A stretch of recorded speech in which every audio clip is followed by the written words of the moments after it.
If you're trapped in a building full of zombies who'd kill you in a second, but you can't get out because the authorities would shoot you if you did, what would you do? We'll be breaking down how you can survive the wreck. It all kicks off after reporter Angela interviews the firemen in Barcelona. Little did she know that she was gonna become part of a night that was brutal and vicious. Somebody called the fire department for an emergency. The radio says that someone is stuck in their apartment and needs help. Angela and her cameraman, Pablo, join the firemen in their operation. They ride the fire truck and proceed to go to the location of the emergency. Firefighters start taking their tools for them to use in the operation. They go inside the apartment, and the people there say that they heard a woman scream. The firemen start going upstairs to investigate the incident. They suspect that the woman might have fell. The woman's background is that she has no family and only lives with her cats in her apartment room. One of the firemen starts opening the apartment door forcibly. All of this is happening while Angela is recording for their show. As they go inside the apartment, they start looking for the woman. The house is a mess. It looks dark, terrifying, and dangerous. They see the elderly woman limping, looking at them in silence. The policeman is assuring her if there is something wrong, they are willing to take her to the hospital. The woman's name is Conchita. After going near her, they realize that Conchita's clothes are all stained with blood. They immediately call for an ambulance, but the woman is acting weird and is looking to be frightened by the surrounding people. The woman starts tackling the police and then drops him onto the ground. She starts biting the policeman in his neck. The man immediately tried to separate them. However, the wound in the police's neck is already too deep. Angela starts panicking because this is the first time she has seen something this violent in her life. They start carrying the injured policeman to get him to the hospital. He is bleeding hard and he might bleed to death if they do not get to the hospital in time. While going down the stairs, the lights goes off. One of the residents is an intern in medicine and he offers to help, but the way outside is blocked. The radio says that the health department sealed off the whole building for security purposes. Security purposes? Sure. Because of this, along with the police, firefighters, and the residents, Angela is now stuck in the building along with the old woman. The officer might die, and it looks like this building has more secrets to tell. Okay, let's analyze it from the beginning. The fireman got an emergency call about someone stuck in an apartment. The residents also claimed that they heard a woman scream, so the fireman assumed she either fell or is about to fall from the building. If it were me and I was a reporter following them around, instead of going straight into the line of danger, I would have went outside the building and asked my cameraman to point to the camera at the woman's window while I report the scene. Many reporters usually cover the news from a distance, focusing on the building in case of fires or suicide attempts. They need to maintain a professional distance from their subjects, especially when they are covering dangerous or sensitive topics. Whether or not it was professional for Angela and the cameraman to enter the apartment is a matter of opinion. Some people might argue that it was unprofessional because they were putting themselves in danger and potentially interfering with the investigation. Others might argue that it was their job as reporters to cover the story and that they were simply trying to do their jobs. But first, it is important to know that Angela and the cameraman were not invited to the apartment. They entered the apartment without the permission of the policeman or the residents. Second, it is unclear what exactly caused the woman to scream. It could be a potential break-in or even a fire in the apartment. In that case, it's best to stay behind at the ground level unless you're a fireman. According to the Spanish Criminal Code, Article 461 of the code states that anyone who enters a potential crime scene without permission and interferes with the investigation can be punished with imprisonment for up to 2 years. Reporters are not exempt from the law. In fact, they might be held to a higher standard because they are expected to be aware of the law and to comply with it. The crew discovers an elderly woman named Conchita with blood-stained clothes. Here, the professional distance for Angela where she sees the old woman looking hostile should be at least 10 feet. So back away, woman! And remember the SARS outbreak? The first case of SARS in Spain was reported on March 13, 2003. The outbreak quickly spread, and by the end of May, there were over 300 cases reported, and of these cases, 13 people died. The majority of these cases in Spain were concentrated in the Barcelona and Madrid areas. So, in 2007, if I entered an old woman's apartment in Barcelona that looked bloody and totally messed up, with the woman being right in front of me in bloodstains, you best believe I'm getting the hell out of there. That goes for the officer too, who turns his back on the woman while he's literally inches away from her. Police officers should never turn their back on a potentially hostile suspect. This is because it puts the officer at risk of being attacked. Suspects can be unpredictable, and even if they appear to be cooperating, you don't know when they turn violent. The dude turned his back on a woman while he was literally 2 feet away from her. This was a mistake on the part of the officer. He should have remained facing the woman and kept her in his sights at all times. As for the firemen, first of all, they are clearly not equipped to deal with a hostile person. They do not have the same training or equipment as police officers, and they are not authorized to use force. Second, the firemen are there to help people, and if they try to de-escalate the situation on their own, they could put themselves at risk of being injured or killed. The best thing for them to do is call for backup. The police have the training and equipment to deal with this scenario, and they will be able to further assess the situation and take the appropriate action. If the officer is unable to de-escalate the situation, the professional decision is to wait for other officers to arrive. If the suspect attacks, the officer should defend himself and use any force necessary. And personally, I would have carried multiple light sources, including backup flashlights. Plus, the camera has a flash, so that should help us in case the lights are out. The building is sealed off, and they are stuck inside with other residents. To get out, I'd follow the fire escape routes and check for alternate exits. But there are snipers aiming directly at the exit points. There's no choice here but to barricade ourselves in a secure room. I'd assess the available resources such as medical supplies, food, water, and communication devices. Oh, don't worry. We have a guy who's bleeding out here. What I would do is apply direct pressure to the wound to stop the bleeding, with a clean cloth or a bandage. If the bleeding was severe, I would have used a tourniquet above the wound to slow down the bleeding. It's also important to elevate the policeman's head and neck. This would help to reduce the amount of blood flowing to the wound. It's crucial to keep him warm and comfortable. This would help to prevent shock. I would constantly check his pulse, breathing, and blood pressure. As a reporter, I'd continue filming for more evidence and interview the little girl. And one way or another, I'd try to communicate with the authorities through any way I can. Now, the intern says that the policeman is bleeding to death and they need to get out. However, they are very confused about why the health department blocked the building. Suddenly, one fireman, Alex, falls from the stairs. He is bleeding so much. The intern says that he still has a pulse, but he is in danger of dying. While they handle him, they hear the woman screeching on the top floor. They proceed to go upstairs to investigate. Upstairs, they see another woman dead, being bitten by Conchita. The policeman warns Conchita not to get near them. However, Conchita doesn't listen, which is why the policeman shoots her 3 times to stop her. She drops to the ground as they find their way out of the building. They find themselves completely helpless. All the exits are sealed, and the people blame one of the policemen for sliding with the people outside. They say that he must know something about why the police outside are sealing off the exits. Upset, the policeman points the gun at them to make them stop. The radio repeatedly says that they should not try leaving the building. Angela films everything that's been happening on the inside. She is making sure to document all of it for the people to see. To treat the wounded people, they maximize all the medical supplies they find in the apartment. Angela interviews the medical intern to explain on camera the current situation of the people who Conchita has bitten. Angela proceeds to interview all the people in the apartment, asking their thoughts on the incident. They make sure to record all of it as evidence to show everyone if they can ever get out of the apartment.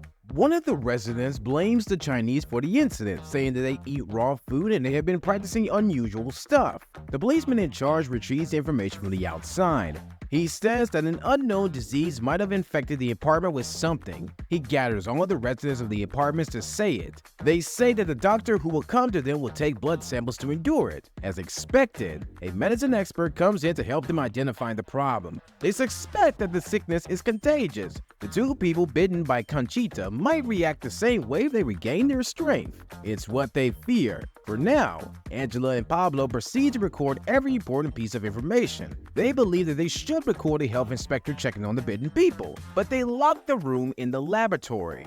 They now know the reason behind the strange behavior of the people. All of them have a disease, and people fear it's contagious. It now all adds up to why the police sealed everything in the building. It is to make sure not to spread the disease. Angela finds a hole that they can record what is happening inside, so they sneak up and go there. The elf inspector is handcuffing the bodies. They see the doctor injecting some liquid into the injured fireman. Not long after, the infected policemen and firemen start attacking one of the officers.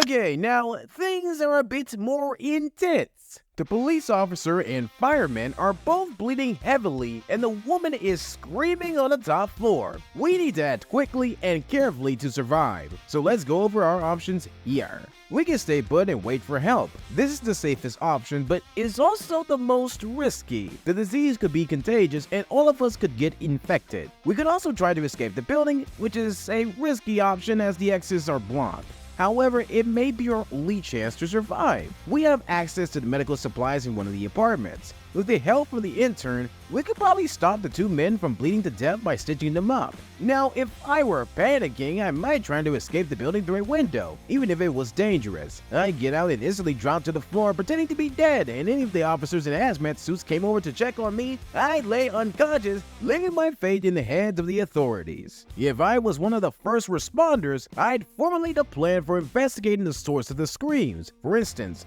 I'd maintain a tight group, use flashlights to navigate the dark building, assign a lookout to watch our backs, and communicate silently through hand signals to avoid drawing attention. And if you're wondering why the lookout, it's because we don't want to end up like the bleeding cop. The officer warns Conchita not to get near them. However, she doesn't listen, which is why the policeman shoots her 3 times to stop her. Police officers are trained to fire multiple shots in quick succession for several reasons. Multiple shots increase the likelihood of incapacitating the threat and preventing further aggressive actions. In high-stress situations, accuracy can decrease, so it may take multiple shots to ensure the target is dead. But not checking on every apartment in the building was a rookie mistake by the cops. The situation is even more desperate now. We are trapped in the building with the infected people and there is no way to escape.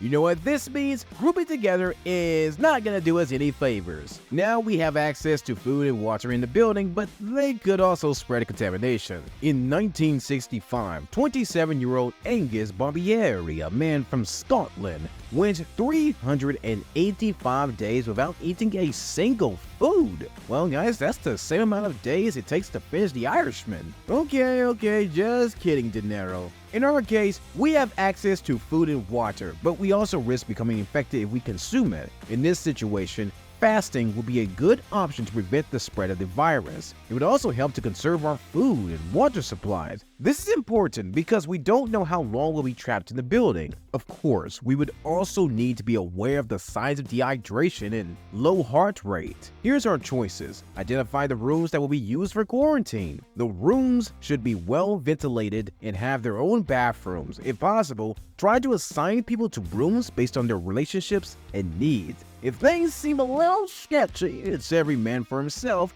and I locked myself in an apartment and forget everyone else. Now this option is safe, but it could take several weeks or months for us to get out of here. Second option is to wait long enough for everyone to be infected. Go find a vacant apartment and break an opening by throwing, something.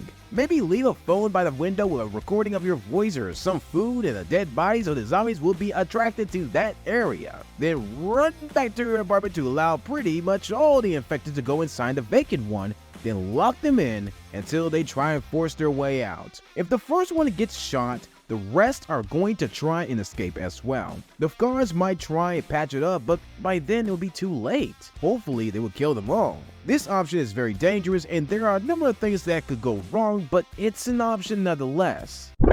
Angela and the others escape outside of the room, but the strength of the infected people is so strong that they can break the glass door. All of them are now running for their lives. They run to the front of the house and close the garage door, hoping they will be safe there. One of the firemen is now suspicious about the health inspector. He insists that the inspector should tell them all about what's happening. The inspector says that the disease came from a dog that brought them the unknown disease. They realize that it's the dog of one of the residents. It's the family dog of the mother and the child. According to the mother, her daughter is suffering from a sickness. The inspector says that they should check the girl just to make sure. The mother refuses, saying that it's only tonsillitis. However, not long after the mother says it, her daughter bites her in the face. They start putting handcuffs on the mother and her daughter just to make sure they will not attack other people. The Chinese family becomes worried about their sick grandparent who has been stuck on the upper floors. Knowing this, the health inspector becomes upset as he asks them why they didn't tell them earlier that there's still someone upstairs left untreated. The inspector instructs the bald fireman, Manu, to inject tranquilizers into the infected mother and child. They go upstairs to check on the grandparent. While upstairs, they notice that the body of Conchita is nowhere to be seen in the corridor. They suspect that she might have been healed off the gunshot wounds.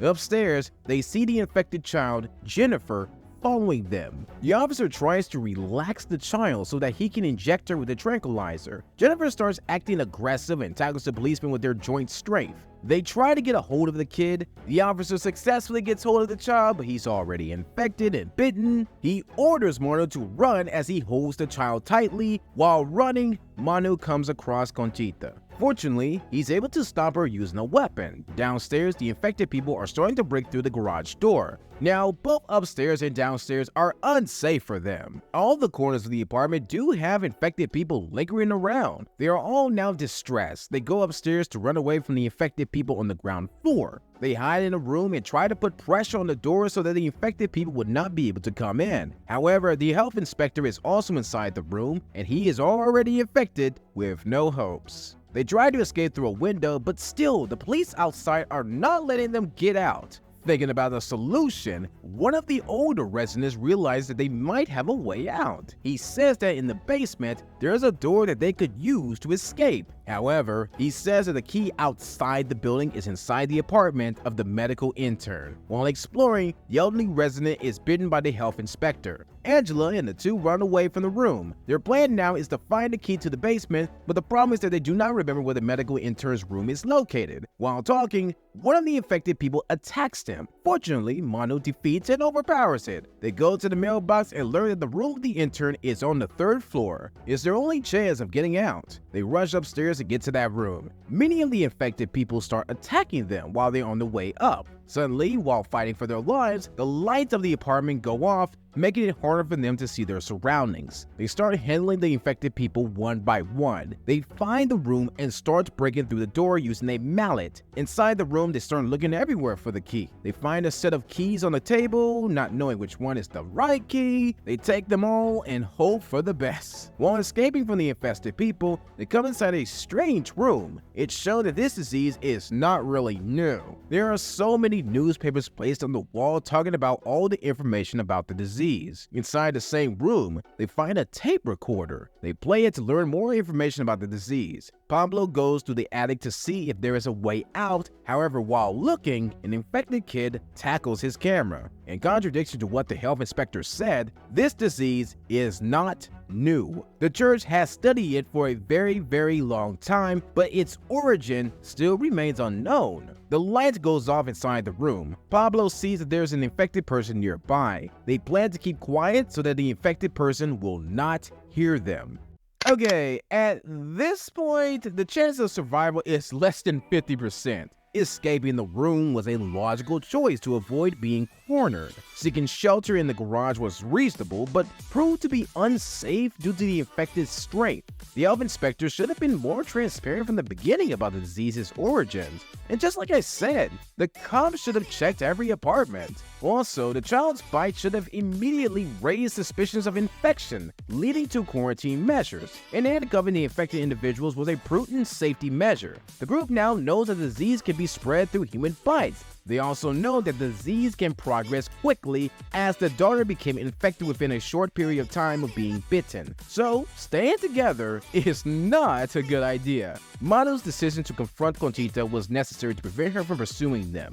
This time, I'd really make sure she was dead to avoid any surprises. Recognizing the basement of an escape route was a smart move. Searching for the key in the medical intern's room was logical given the circumstances, but it also came with risk. The room filled with information about the disease was a valuable find for understanding the situation. But if it were me, I wouldn't waste any time looking through any of this. In a high-stress situation like this, you're in no condition to investigate it. You have the worst night of your life. Your hands are shaking. You've seen people die, and you could be next. So unless you're Batman, you'd rather be scared and stay on your feet instead of investigating this further. Using the darkness and silence to avoid detection is a smart tactic when dealing with the infected. Like I said, you're not Batman, but you can take some cues from his famous brooding skills. For instance, use an object or item in the room to create a diversion away from your location.